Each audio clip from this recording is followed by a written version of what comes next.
Olá pessoal, sou o Daniel aqui da LAESH, a Liga Acadêmica de Estruturas do UFMG. Estamos aqui para mais uma aula sobre sapatas. Bom, estamos agora na aula 4, né? E essa aula trata da classificação relativa à rigidez. Bom pessoal, a classificação das sapatas relativamente à rigidez ela é muito importante. Por quê?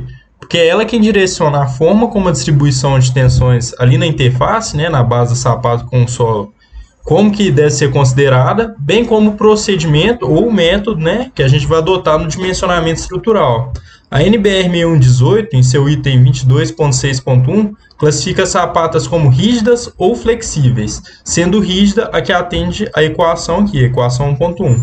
Então, H tem que ser maior ou igual a Azão menos Azinho P dividido por 3, sendo H a altura da sapata, A é a dimensão da sapata em uma determinada direção. A gente vai ver que a gente sempre chama de Azão a maior dimensão da sapata.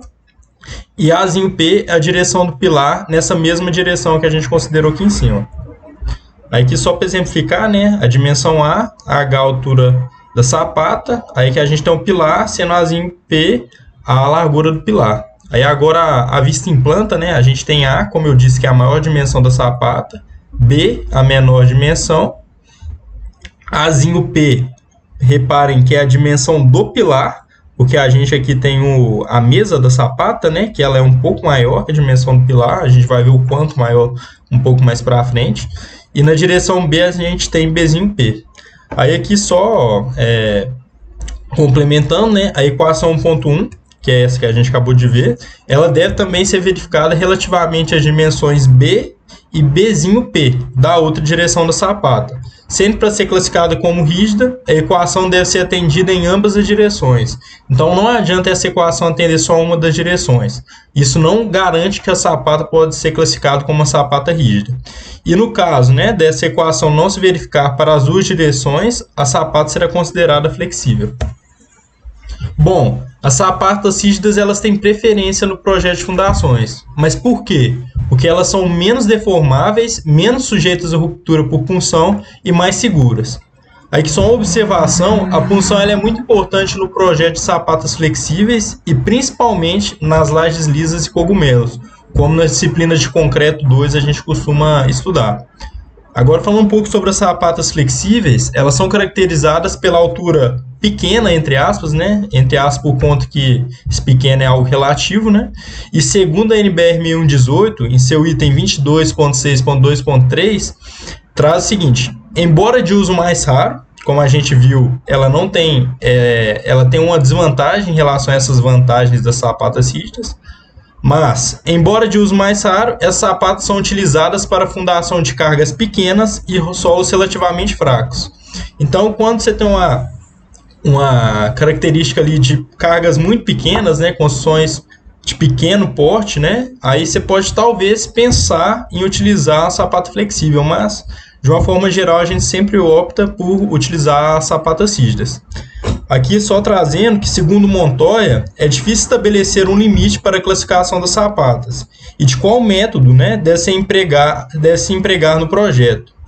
O Montoya, por exemplo, ele se classifica como sapata rígida aquela onde o ângulo beta é igual a superior a 45 graus. Em caso contrário, a sapata é tratada como flexível. E o ângulo beta vai ser definido agora no próximo slide.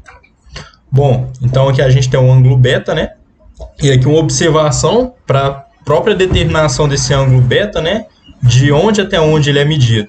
Ele é tomado pela reta entre o vértice na extremidade da base da sapata. Então a gente tem aqui a extremidade da base, aqui tem um vértice e aqui tem outro. Então a gente pega um vértice e até a face do pilar, que está em contato com a superfície superior da sapata. Então a gente tem aqui a face do pilar, que está em contato com a superfície superior da sapata.